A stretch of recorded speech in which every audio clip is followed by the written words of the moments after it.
Well, jingle me bells and pickle me walnuts. It's Christmas with Eat the Storms. Ho, ho, ho, everybody.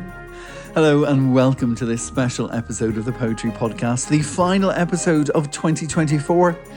My name is Damien B. Donnelly. I get to be your host and producer, and thank you so much to you, the listeners, for tuning in, not just for this special episode, but for tuning in throughout the entire year on platforms like Spotify, Apple, Google, Breaker, Podbean, Player FM, Overcast, Pocket Cast, Castbox, Podcast Addicts, iTunes, Amazon Music, and even YouTube. This has been our 9th season, and we are going and growing from strength to strength. And what a perfect way to end the year. I have 13 writers from around the globe who are going to share poems, short stories, prose pieces, offering you baking tips and recollections. So my dearest poetic peeps and gentle persons, in-betweeners and nonconformers, genders all and genders equal, grab yourself a mulled wine, an Irish coffee, a slice of mince pie, a slice of pudding, a piece of Christmas cake, a box of roses, or celebrations, or Quality Street, or whatever your fancy is, and let's get on with it. My name is Damien B. Donnelly. This is Christmas with Eat the Storms, and I hope you enjoy the show.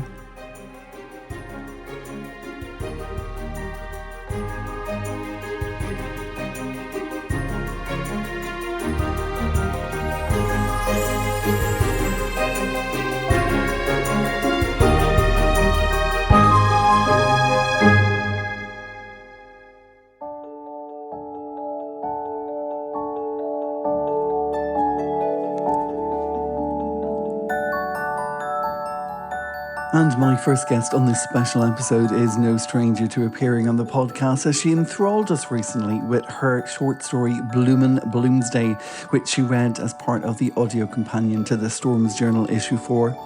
She is a poet, an author, a teacher, a mentor, a facilitator of poetic events in her home of Greystones in County Wicklow here in Ireland, and the author of the novel A Bronx Summer.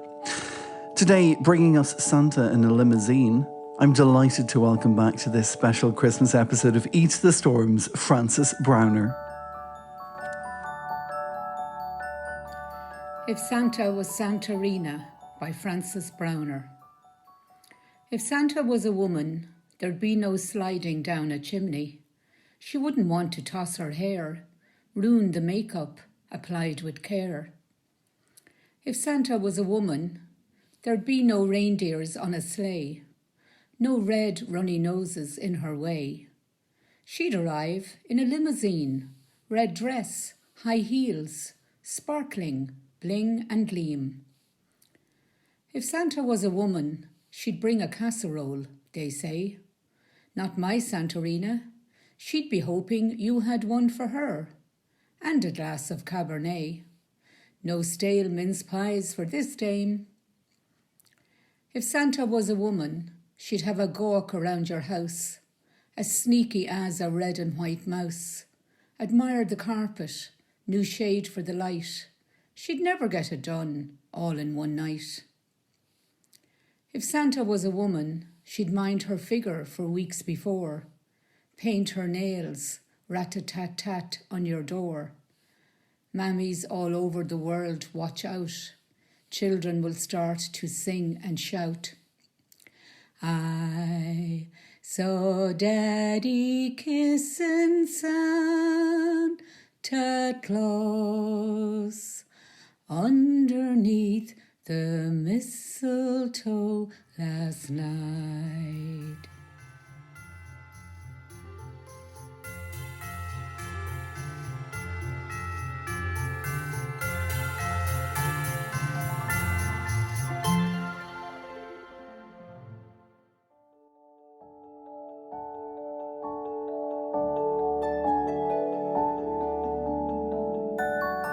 I'm delighted to say that we are in the company of the best and most seasoned stormers on this special episode today. And what would be a Christmas episode without my next guest, the author of the poetry collections Magnifying Glass and Welcome to the Museum of a Life, both published by Black Eyes Publishing. That last collection we got to sit and have a conversation about as part of our Behind the Storms conversations at the beginning of this year. So it's only fitting that she's joining us for the final episode of 2024. With yellow moons, white cats, jaguars and clementines, I'm delighted to be joined today by the always exceptional FInch. Thank you for getting us into the festive spirit, Damien. I've got 3 poems to read today. The first one is based on a tradition that I invented for my sister, which we've kept going, where we used to go out and breathe the magical air of Christmas, and there would be a gift from the man in the moon. So it's called Our Man in the Moon. Sleight of hand when darkness settles. We're out to breathe the magical air of Christmas. You look in wonder as the man in the moon sends a clementine fresh from the sky, brightest of oranges, each segment refreshingly cold.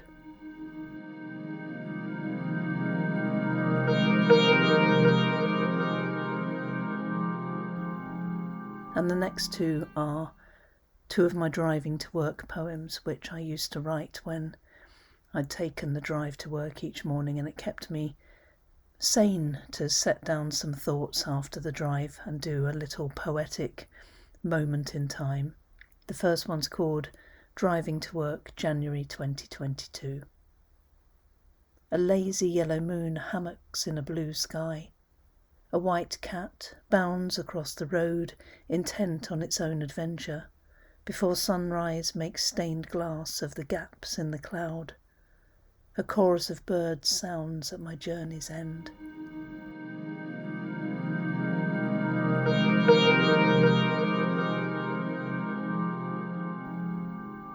And the next one of those is called Driving to Work, December 2022. Cold, echoes the moon, but oh so bright. She sends 4/10 shine, and the air whispers of shooting stars. My shadow is a jaguar, as a large crow lifts off to take its message across the miles. Sunrise clementines the sky, and in turn the river, and just for a moment, that pylon is the Eiffel Tower. Thank you so much.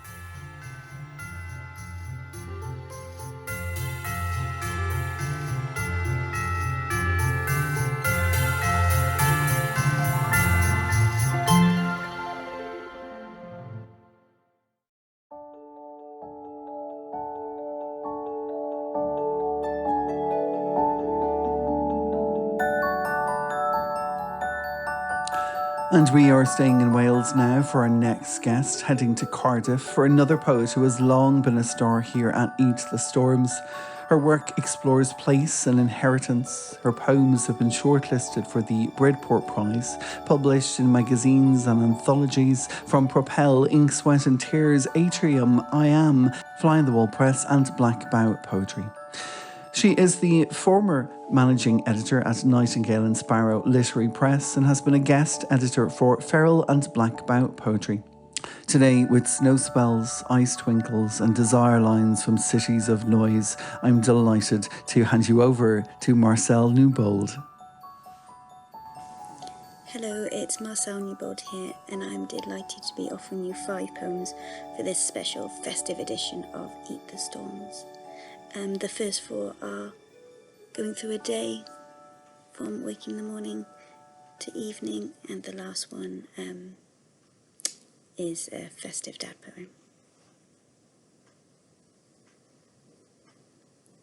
We spell a wish for snow. We spell a wish for snow, lie in bed a curl of purrs, that uncommon light a telltale of newness. I apprentice your thoughts, cloud blanket, puff promise, soft fall, pure, purer, purest. The slow morning bundles your gentle, night storms a distant cold draught. The hail spits 3 days later, tattoos its forceful rhythm. Your small hand in mine, we laugh.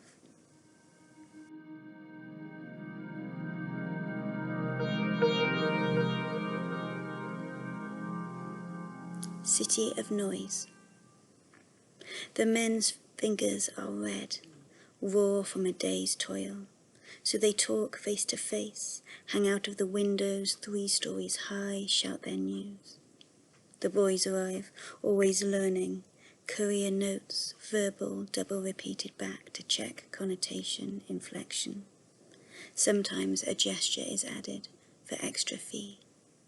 They wind through streets, know the desire lines, the scuttle runs, how to stay out of sight. Thin red scarves, frayed at the ends, knotted around their skinny wrists. Occupied. The women, full of tallying fingers in bowls and baths of salts and spells, whisper their impulse through the skylights. The balcony windows, casements wide, creak of hinges ignored, send them out to the light, through the high, invisible waves.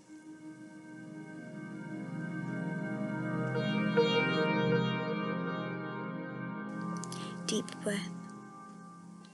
Door wide, ice twinkle, you wait for soundless breeze to reach your skin, to lessen the gap between hope and experience, as dusk's last breath reluctantly closes the door.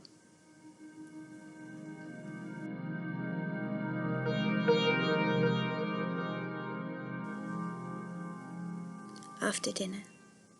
After dinner, the squat candles still burn. Stories turn over and over, a little fat added for extra crunch. Port glistens ruby in crystal glasses. A melody round and around thickens, liberates dreams.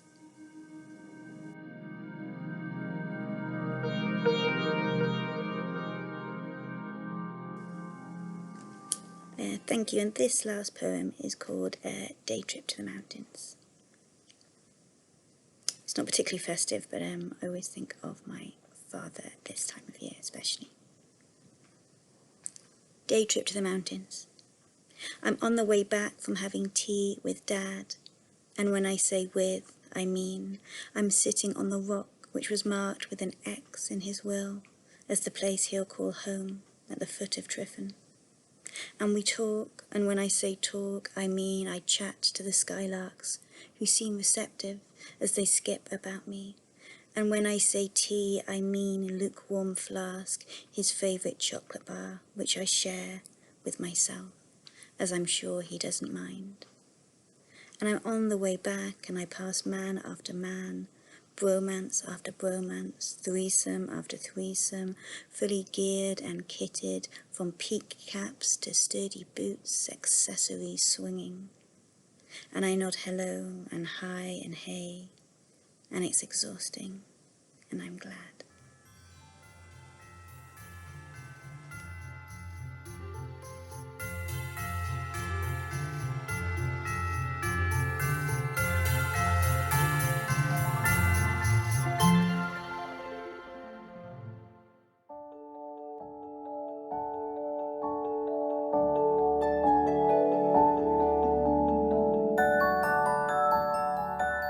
My next guest is from California in the United States, but currently lives here in Dublin. We met last year during an ekphrastic poetry workshop, and her work has been featured already on the podcast. Her work includes historical fiction and poetry. Her haiku has appeared in places like Autumn Moon, Cat Tales, Cold Moon and First Frost. She is a founding member of the Baldoyle Writers Group and is currently working on her first novel. Here today to fill our tummies with souvenirs of glacé cherries, dates, bourbon and chopped nuts of the festive bakes, this is Katie Montagna. Hi everyone. Thank you to Damien for this festive edition of Storms. I love Christmas, its lights and music, its desserts and traditions. I'm reading here, Fruitcake. I love Christmas fruitcake. There, I've said it. And it's true, I do. I love fruitcake.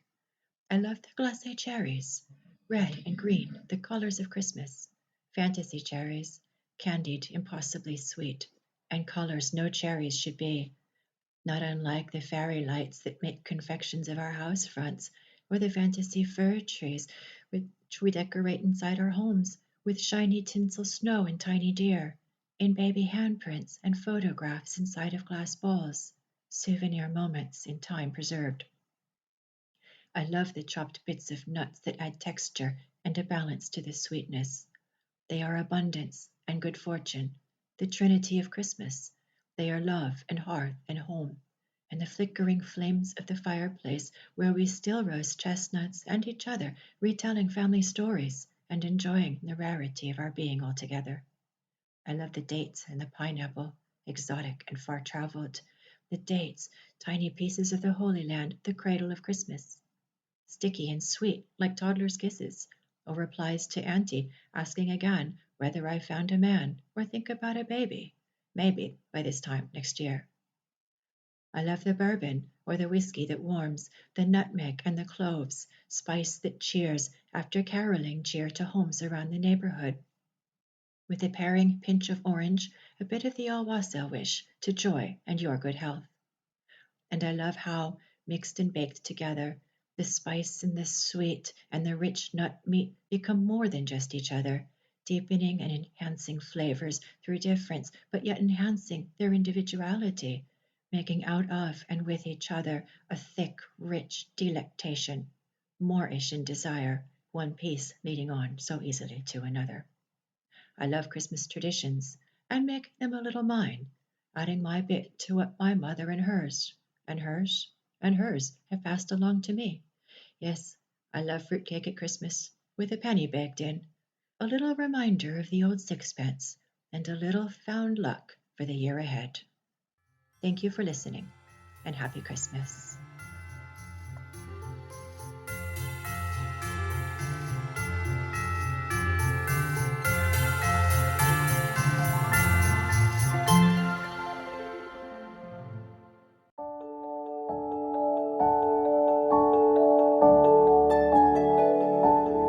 And just before I introduce the next guest, this poem is called Mistletoe by Walter Delamere. Sitting under the mistletoe, pale green, fairy mistletoe, one last candle burning low, all the sleeping dancers gone, just one candle burning on. Shadows lurking everywhere. Someone came and kissed me there. Tired I was, my head would go nodding under the mistletoe, pale green, fairy mistletoe. No footsteps came, no voice, but only just as I sat there sleeping lonely, stooped in the still and shadowy air, lips unseen, and kissed me there.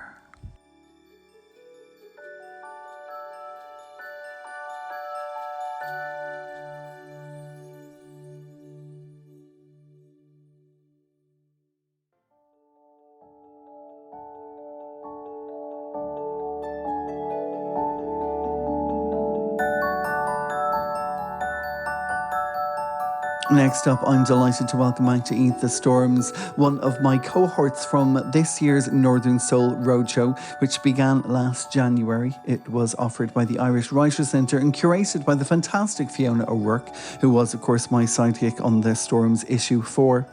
Now, this writer currently lives in Belfast in Northern Ireland, but his work is deeply rooted in the history and the lore of the northern Dutch coastline of his childhood. He is a painter, a writer, a musician, and is currently working on his first novel, but today bringing us the roar of thunder, rain and storm accompanied by a shruti box. I am so pleased to welcome back to Eat the Storms Remco van Straten.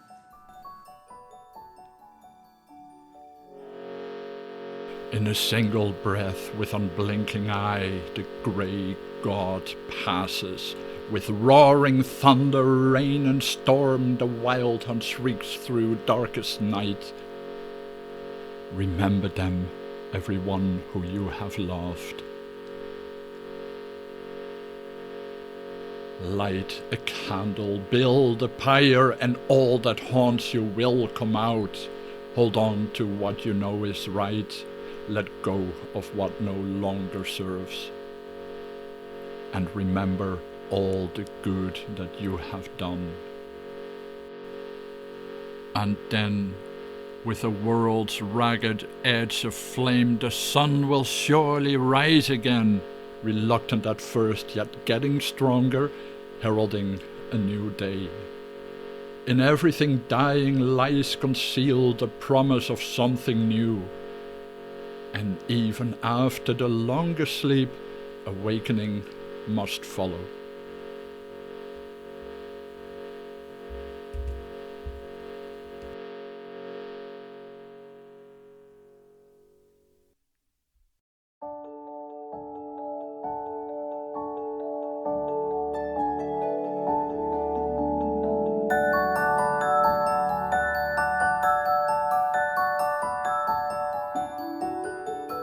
Next up, we have a writer from here in Dublin, a Pushcart Prize nominee whose work has appeared in places like Poetry Ireland Review, Ireland House, the Irish Times, I'm very grateful to say, on multiple times in the Storms Journal. She's also been showcased on I Am, and awards include the Jonathan Swift, Deirdre Purcell and the Maria Edgeworth Literary Festival Award. Shortlisted for the Francis McManus Prize. Today, bringing us our first prose piece, an extremely poignant prose piece about a bowl of grief. This is the incredible Doreen Duffy. Hi, my name is Doreen Duffy. Thank you so much, Damien, for including my story in your special Christmas podcast. My snow globe world. My hands shook while my mind raced with thoughts. I tried so hard to slow down, to give myself time, to take just one thought and follow it through. It seemed almost impossible. My mother had offered to stay over, but I said no. I didn't want anyone else telling me that I had to let go, release this grief. How unhealthy it would be for me, for Jamie, if I kept holding on to it so tightly. Nobody understood that this ball of grief is all I had left of them. If I let it go, I would have nothing. The little clock chimed 5 a.m. I had to go to the hospital to collect Jamie today, bring him back to this house, this hollow shell of a house, too quiet, with just my voice trying to fill the rooms. It was the last thing I felt like doing, but I thought if I put up the Christmas decorations, somehow, the house might feel like home again, at least to him. My eyes burned and my throat twisted and tightened painfully yesterday when he said, "I'm going to write to Santa again, Mum. There's still time. I'm going to tell him I don't need the remote control Jeep or the surprise. Instead, just bring Daddy and Laura back home to us." My hands shook a little more, black shadows flickering on pale walls while I fiddled with the tape on the box. Was it really a year ago that I smoothed that tape to close over the lid to protect all our precious Christmas baubles for one more year? I took another decoration out, but this time the tremor in my hands was too much. I watched as my snow globe world rolled from my grasp onto the floor, across the boards, the snow fluttering wildly now. The hands on the miniature clock tower inside spun backwards, back through time, unwound the memories of other Christmases in this house. The tiny group of singers, their gently sculpted faces, all red lips and bobble hats, twirled uncontrollably across the floor, buried in the deluge of snow until it crashed hard against the marble fireplace and shattered into tiny pieces. Did they hear the sound of breaking glass? Had he turned his head to look back and see her body hanging limply in her baby seat? Did he hear Jamie scream? Did he see his eyes opened wide with fear? Had he taken that drink when I asked him not to when I phoned him? Had he driven too fast because I'd annoyed him by ringing and asking him not to have a drink, especially with the kids in the car? I fell to my knees and picked through the shards of glass. I lifted the tiny figures, held them to my lips, held them in my hands. The tiny figures lay perfectly still across my white, bleeding palms. The tears began to fall.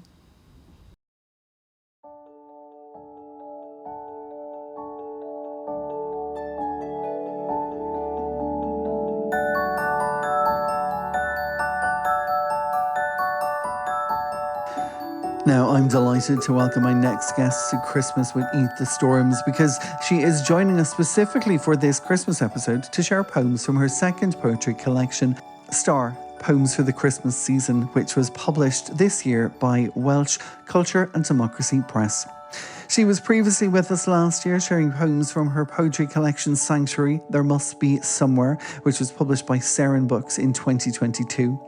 From Northern Ireland, she's been a full-time writer since 2017, following a long career as a filmmaker in documentary and drama. It is always an honour to have her on the podcast, and today, starting with a poem of joy, hope and love, this is Angela Graham. Hello, these are some poems from my collection Star, Poems for the Christmas Season. Christmas. The smallest words mean the most. Joy, hope, love. These things, not things, may you receive them all. A star of particular promise. A light that has sought and found you. The child of your heart, arrived, waiting beyond the door.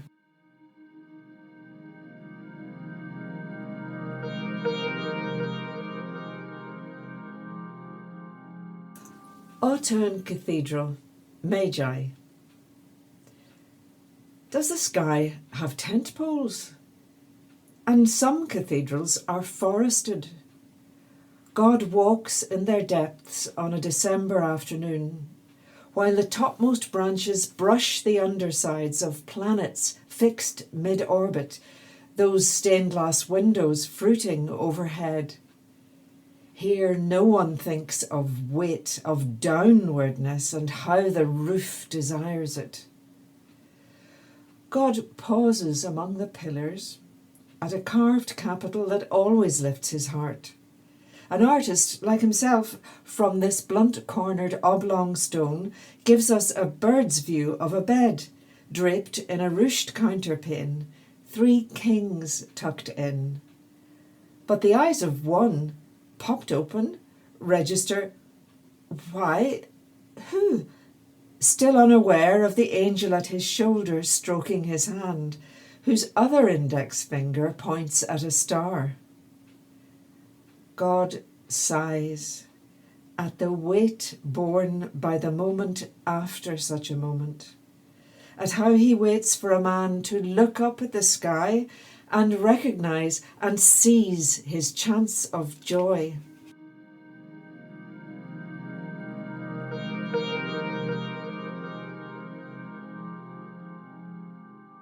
What the stars want to tell us. The stars, a rowdy, cheerful crowd, ran to their places, prompt to the call, and how they sing since then, a nightly choir. Only the comets, their slow tears, betray the sorrow underneath that steadfastness, for haven't they seen it all? What we do down here, warping the darkness that they love into sly coverts for our filthiness. Poor stars, don't grudge them their reprieve each year, when their paragon, their star of stars, leader of kings, sets out once more and triumphs, finds his place, finding the child, perfect as every newborn. Here, the star declares to each of us, surely you see, surely, that you are a child awaited, arrived, naked and beloved, and you, gift bearer of nothing, can stoop under the lintel, step clean through the needle's eye.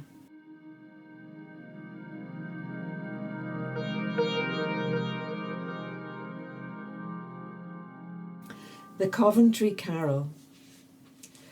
Herod the king in his raging charged he hath this day his men of might in his own sight, all young children to slay. A paper boat on an ocean, the weight of a baby in your arms. Out of the night come angels, wise men, and the death squad. The dream, the nightmare, happen in the dark hinterland of Christmas. Ruthless power strikes fast, strikes all, Childermas. Inside information, flight, exile and biding time, the strategies of the SKP, who never imitates the warlord tactics, who lets the level in the desert cistern rise slowly over 30 years, knowing new men of might will smash in, achieve the kill, provoke the overflow.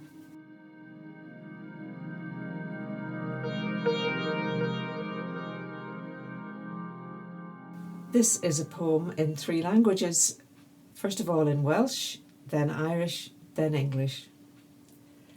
Nadolig. Nos seren, addawyd, cyflwyniad, tywyllwch yn llawn lleisiau, diwedd unigrwydd. Icha, rega, gialtanas, fiorw, dorchadas leana la guhana, Girulesh and Ugnis. Night, a star, a promise, a fulfillment. Darkness filled with voices, an end to loneliness.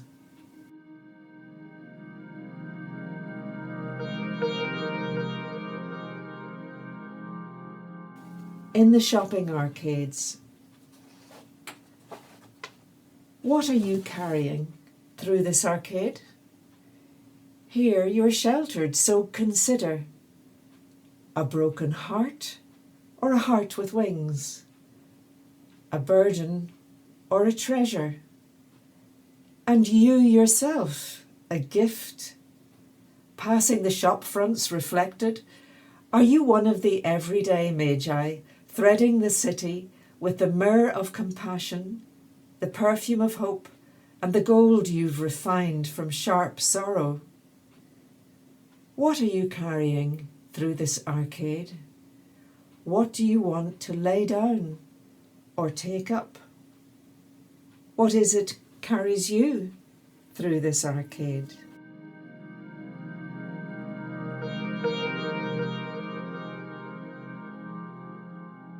Reading Christmas poems. I read about a fox padding on snow, water freezing in pails in the corner of a farmyard, the moon a plate of ice propped on a high, high shelf. But my Christmas is a city one. The sky at night's no higher than the street lamps. Bumper to bumper the cars churr on the main road and snarl or sigh in this narrow thoroughfare, and it mostly rains, is damply chill.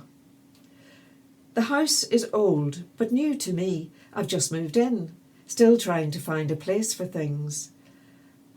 Across the street, a family's white Christmas tree glistens in their first floor window. Their neighbours run a string of beaming cherries all along his railings. Next door to me, they've put some twinkling baubles among window pots of puce and purple cyclamen. I don't know any of these people yet, but in the early darkness, that lovely tree fills to perfection the top right pane of the sash in my front sitting room. It's fitting that the angels sang in the open countryside, but maybe someone in the overcrowded streets nearby looked up and heard the stillness when they drew breath between each stanza of their praise. Merry Christmas.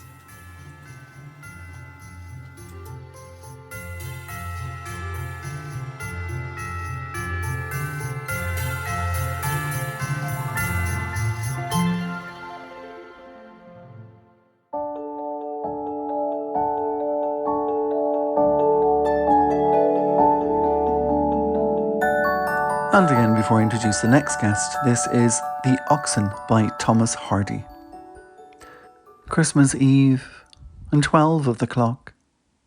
Now they are all on their knees, an elder said as we sat in a flock by the embers in heartside ease. We pictured the meek mild creatures where they dwelt in their strawy pen, nor did it occur to one of us there to doubt they were kneeling then. So fair a fancy few would weave in these years, yet I feel, if someone said on Christmas Eve, come, see the oxen kneel, in the lonely barton by yonder coombe our childhood used to know,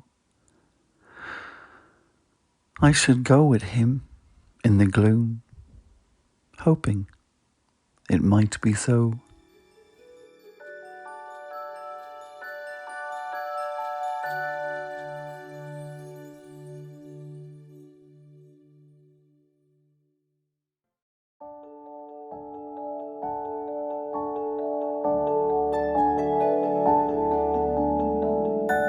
Next up, we are heading to the south of France for a poet who grew up in Gloucestershire in the United Kingdom and is definitely no stranger to Eat the Storms.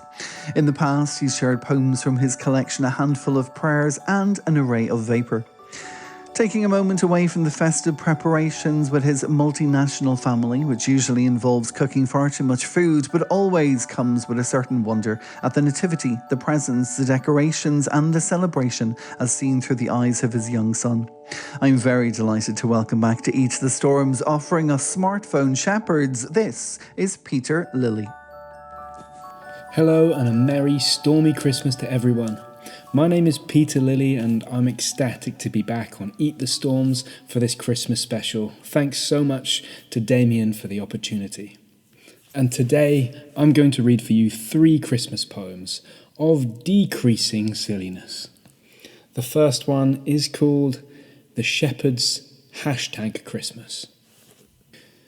While shepherds watched their flocks by night all seated on the ground, the angel of the Lord came down, and glory shone around.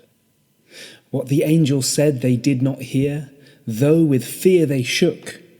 They were all staring at their smartphones, updating their Facebook. When the angel left, they hadn't understood, and remained with sheep and lamb. But at least they'd managed to upload a blurry photo to Instagram. One post on Twitter got 10,000 likes, and you know what did impress? The witty commentary that was made in 280 characters or less. Yet the clip that broke the algorithms, going more viral than leprosy, their synchronized flock on TikTok dancing around the Christmas tree.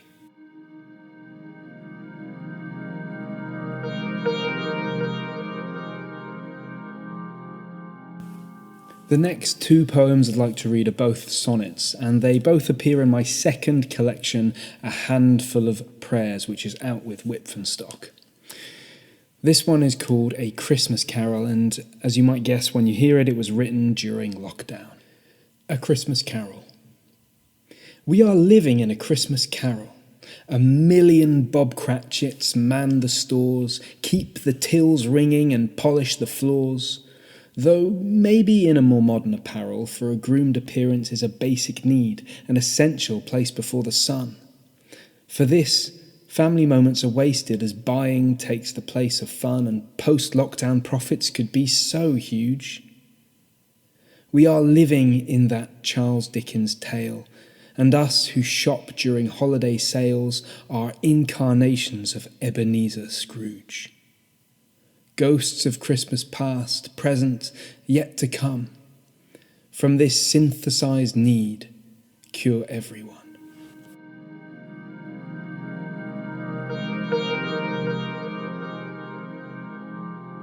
The last Christmas poem that I'd like to read for you today is simply called Christmas Day, and what it lacks in silliness it makes up for in joy. It was first published in the Ecstasis magazine. I wrote it after listening to an episode of the Image podcast entitled Touching Eternity, where two of my favourite poets, Scott Cairns and Malcolm Guite, have a great conversation.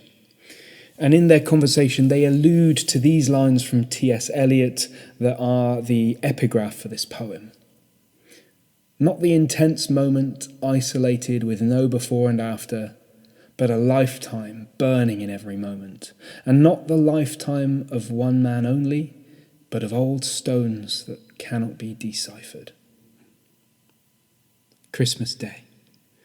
Please come, feel the cracks in my Christmas Day, and I will show you a string of moments, flawed, perfect, precious, peculiar, threaded together in fiery play by a single golden ray, fulfillment perpetual of a joyful longing fire, that glowing wire of eternal breath, illuminating every present's birth, resounding in ever-glow after its death, and filling mundane moments with memory. So much so, the outer veneer ruptures, through fissures of each instant's eruptions of timeless embrace, overcome the fray. Come and feel the cracks in my Christmas Day. Have a wonderfully poetic Christmas, everybody. And thanks so much for listening to my Christmas poems.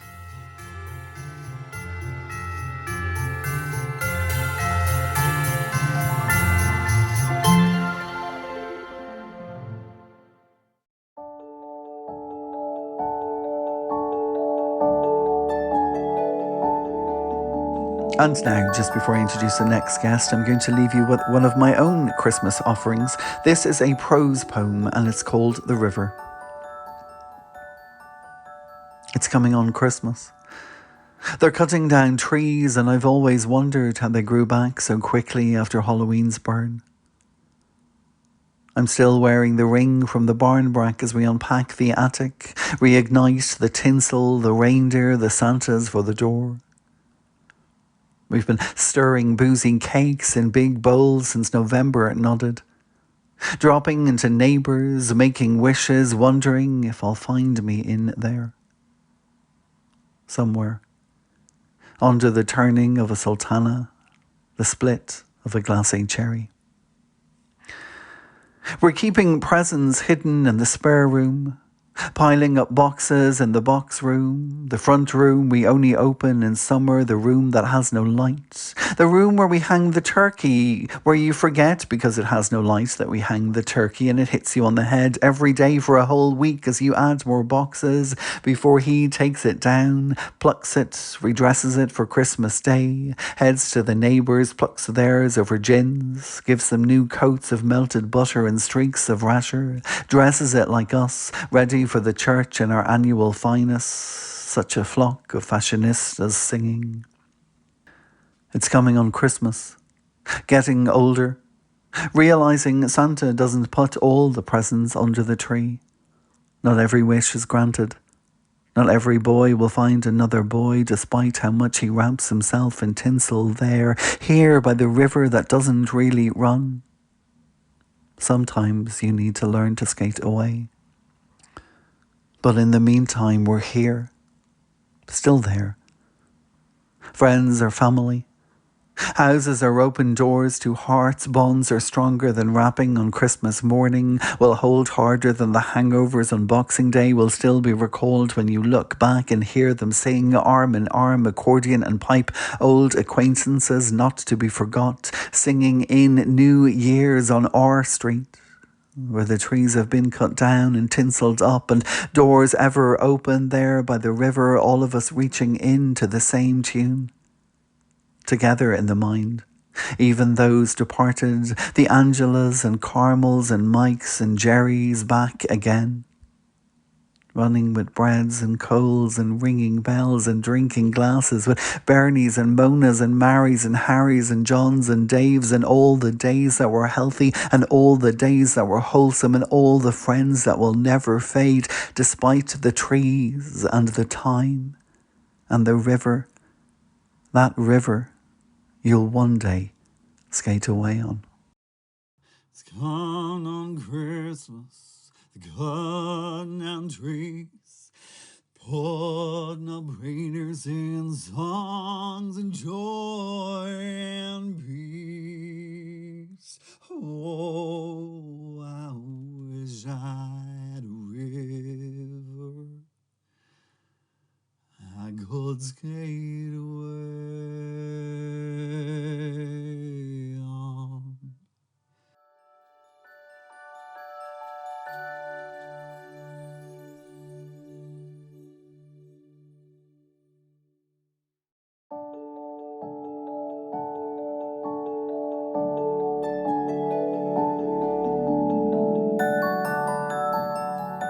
And again, it's time for another short story, this time coming from a doctor who works in palliative care and is interested in the benefits of the arts in healthcare, which shines through her work. She lives in Kildare with her 2 daughters, but today joining us here on Eat the Storms for this Christmas special episode, from hospital hallways that can feel far from the holly and the ivy of Christmas Eve, will wishes catch wings in this story from Miriam Colleran. It was Christmas Eve in the Children's Hospital. A small, tiny scattering of parents walked silently along the corridors of the halls. Around midnight, a mother glanced across and locked eyes with a solitary man walking towards her on the opposite side of the passageway. They exchanged eyebrow raises in a gentle acknowledgement of one another's predicaments. It was a moment of shared, quiet solidarity. She reckoned that he was probably a parent too, the father of an ill child. She wondered whether his child was a boy or a girl. Did he have a partner or co-parent? Did they have other children at home too? Did they also make a Solomon-style choice and decide who would stay at home with one child or in the hospital with the other? He was probably about 10 or 15 minutes ahead of her in this important and time-dependent task. He continued on carrying gifts hidden in Christmas wrapping paper as he walked onwards towards the inpatient rooms. Another stranger passed by her further along the hallway. That woman was huddled up tight. Her body seemed smaller with worry and anxiety. The mother recognized both of those feelings and the posture of a parent who needed to be alone. So she kept on walking along to reach her car and the gifts, an eagerly anticipated part of the season's festivities. After placing the precious cargo at her daughter's hospital bedside, she disappeared to the parents' overnight accommodation for some sleep on the unusual Christmas Eve. A few hours later her alarm woke her up so that she could fulfill her maternal role. She wanted to be there for the traditional and treasured sounds of amazement when her little girl opened her presents. Her 4, almost 5-year-old daughter got tamely excited when she awoke to her gifts. She looked from one present to another, gently smiling and reaching out in tired wonder to touch her new toys. Then she said forlornly, "I really didn't want to be in the hospital for Christmas."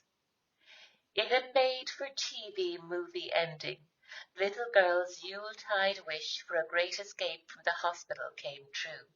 She was discharged home later that morning.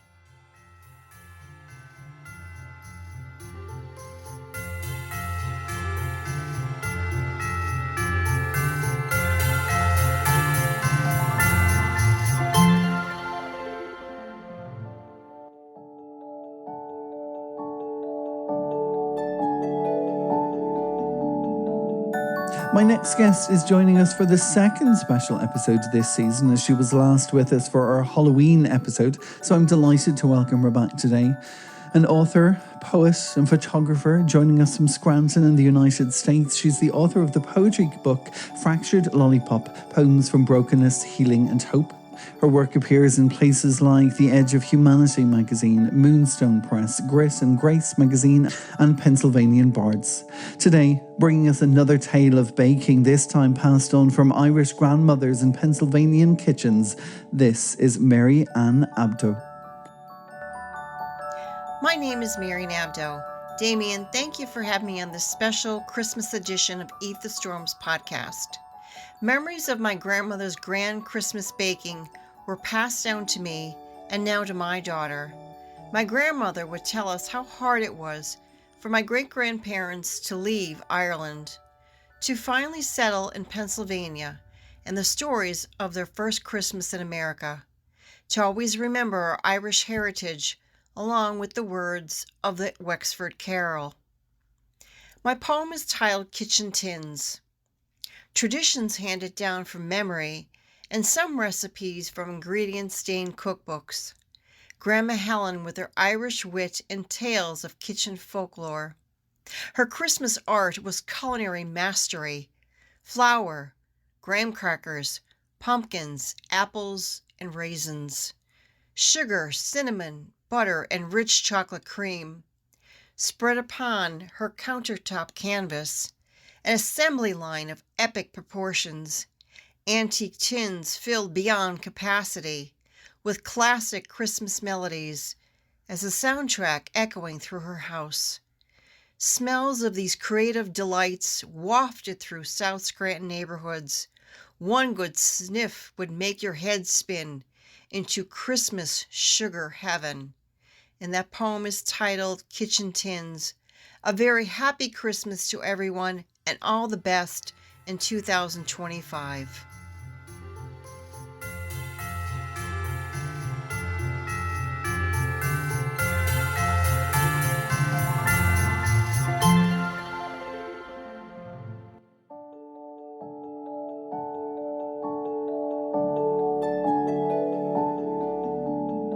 And now it's time for a first-timer to Eat the Storms. A poet who was chosen for the 2022 Poetry Ireland's introduction series is the author of the book Gentle Touch, a collection of freeform poems, and also the author of Broken China, a collection of haiku, monoku and haibun poems, published by Alba Publishing in 2024.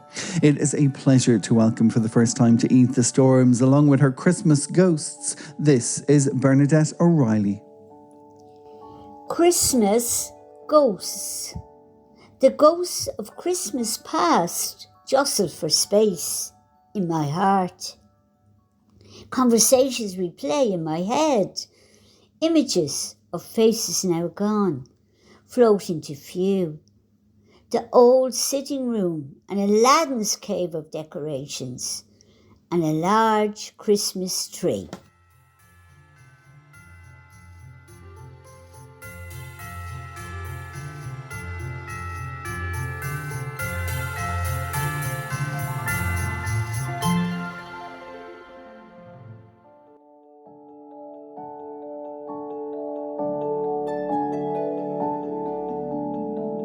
And now for my penultimate guest today on Christmas Will Eat the Storms. We're leaving Ireland once again and heading to Detroit, Michigan in the United States for a returning guest to the Storms whose work has also been featured in the Storms Journal. His photography actually has been featured in the Storms Journal. He is a writer, a poet, a photographer, the author of the poetry collections The Literary Party, Motor Mix City, and most recently, of which you're going to hear poems today, Some Are and Most Aren't, and It's Always Been Like That. Selected poems from 2004 to 2024, published by Alien Buddha Press. Today, starting off with freshly brewed coffee, saltines, chatter, and the question of an Amish Christmas tree, this is James Schwartz. Merry Christmas, Damien. Eat the Storms poetry podcast listeners around the world. I'm going to read several short pieces from my collection this year, published by Alien Buddha Press, titled Some Are and Most Aren't, and It's Always Been Like That. Selected poems 2004 to 2024. Coffee soup. Pour mug of freshly brewed coffee into bowl. Add creamer, sugar to taste. Saltines, optional. Side of cheddar, optional. Served since my childhood. Amish kitchen, optional.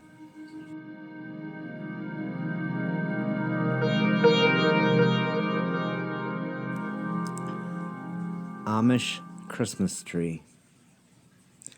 Why can't we have a Christmas tree? That is not for our people, Mom explains. I beg until she cuts a tree from cardboard, spray painting it gold. We cut up Hallmark cards, decorating its boughs together.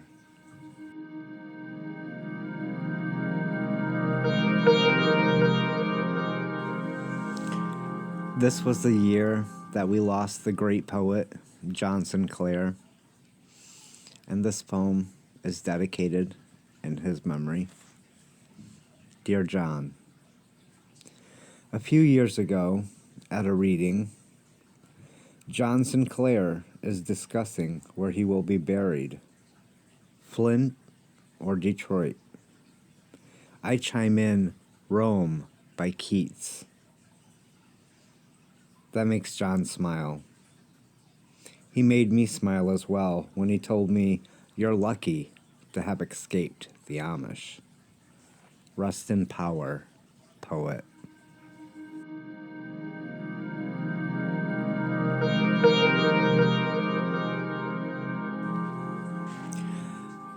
The final poem that I'm going to read to you was published this year in Eccentric Orbits 5, an anthology of sci-fi poetry. Night Portrait of Kalapana. Chain of Craters Road. Landscape of lava. A sign welcoming star visitors. A broken moon rising over the rift zone, illuminating Kalapana as Pele dances. Merry Christmas, everyone, and happy 2025.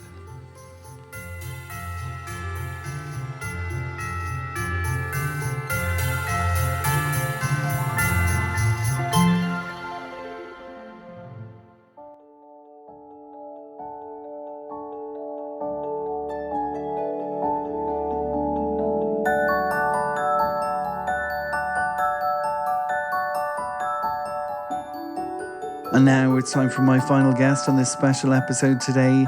And who better than the author of Elemental Skin, which was nominated for the Forward, the Piggott and the Heaney Poetry Prize.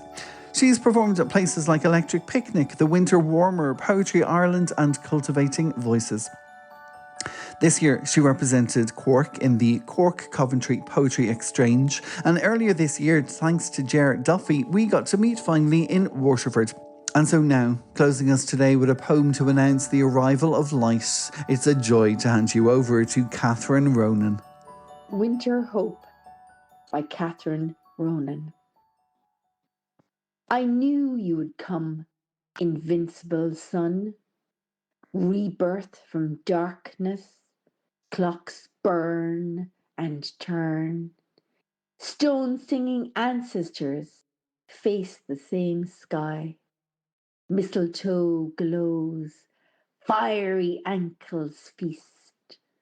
On the darkest day, Jupiter and Saturn kiss, fingers frosted blue trace ancient nights.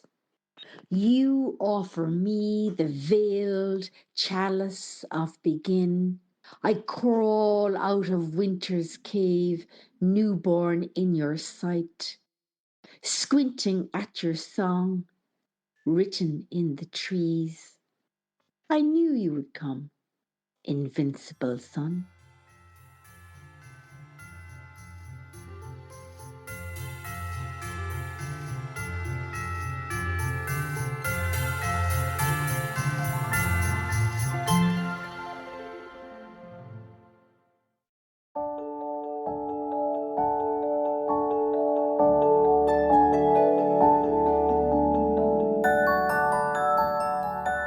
Poetic peeps and gentle persons, in-betweeners and nonconformers, genders all and genders equal. We've reached the end of this special episode, Christmas with Eat the Storms. Thank you so much for tuning in on platforms like Spotify, Apple, Google, Breaker, Podbean, Player FM, Overcast, Pocket Cast, Castbox, Podcast Addicts, iTunes, Amazon Music and YouTube.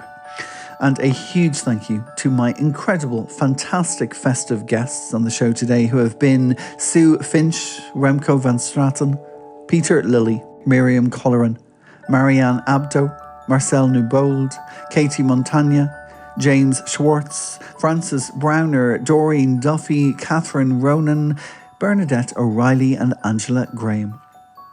As always, for details on all of the guests, you can head on over to eatthestorms.com, click on the podcast section called Listen to the Podcast, and there you'll find a blog post for every episode. This was Christmas with Eat the Storms. And while you're there, of course, you can find a blog post for every episode of the entire 9 seasons. We've had over 875 guests. Thank you once again, all of you, for taking part. And while you're there, you can even find details on the storms. And thank you to everyone who has been a star stormer. We launched our 4th issue this year, a special issue called Dublin Days, from city to shore and across the sea, and it went down with a tremendous success, not only here in Dublin but all across Ireland and even around the world. So thank you once again to everyone who has contributed, who has added their voice, their poetry, their prose, their visual art. Thank you to all of you who have listened in. You really make the Storms community truly special. Now, that's almost it. We have 4 episodes of season 9 left, which will be coming out in January, and then we'll be back again in the summer. So for me, I just want to wish you all a better, a brighter, a safer, a more peaceful, a more accepting, a more tolerant 2025. This year, we had our first fundraiser on Eat the Storms, a podcast for Palestine. We raised €2,000 for children, not numbers. But wouldn't it be wonderful next year if there was no need to have a fundraiser? If there was no need to wish for lives to be saved? If lives could be just treasured and celebrated? Just something to leave you with. Now, thank you so much for tuning in. My name is Damien B. Donnelly. I'm going to leave you with a poem that's become a bit of a festive tradition here at Eat the Storms. So until next year, I wish you all a very Merry Christmas, a beautiful New Year, and of course a New Year that allows you all to stay bloody poetic.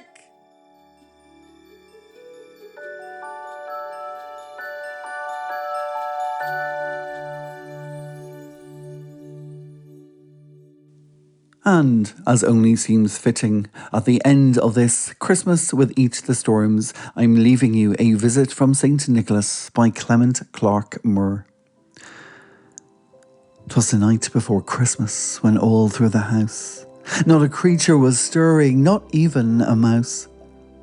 The stockings were hung by the chimney with care, in the hopes that St. Nicholas soon would be there. The children were nestled all snug in their beds, while visions of sugar plums danced in their heads. And Mama in her kerchief and I in my cap had just settled our brains for a long winter's nap.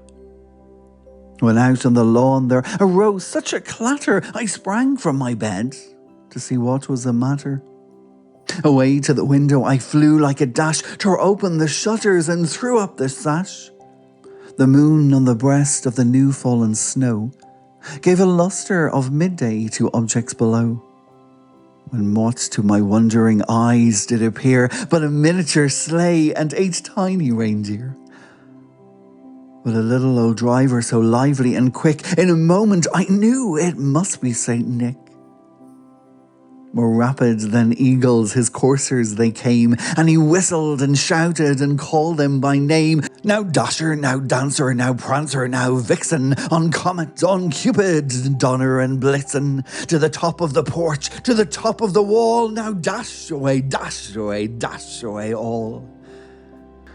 As leaves that before the wild hurricane fly, when they meet with an obstacle mount to the sky, so up to the rooftop the coursers they flew, with the sleigh full of toys and St. Nicholas too. And then, in a twinkling, I heard on the roof the prancing and pawing of each tiny hoof. As I drew in my head and was turning around, down the chimney St. Nicholas came with a bound. He was dressed all in fur from his head to his foot, and his clothes were all tarnished with ashes and soot. A bundle of toys he had flung on his back, and he looked like a peddler just opening his smack. His eyes, how they twinkled, his dimples, how merry. His cheeks were like roses, his nose like a cherry. His droll little mouth was drawn up like a bow, and the beard on his chin was as white as the snow. The stump of a pipe he held tight in his teeth, and the smoke it encircled his head like a wreath. He had a broad face and a little round belly that shook when he laughed like a bowl full of jelly. He was chubby and plump, a right jolly old elf, and I laughed when I saw him in spite of myself. A wink of his eye and a twist of his head soon gave me to know I had nothing to dread. He spoke not a word, but went straight to his work, and filled all the stockings, then turned with a jerk, and laying a finger aside of his nose, and giving a nod, up that chimney he rose. He sprang to his sleigh, to his team gave a whistle, and away they all flew like the down of a thistle. But I heard him exclaim, ere he drove out of sight, "Merry Christmas to all, and to all a good night."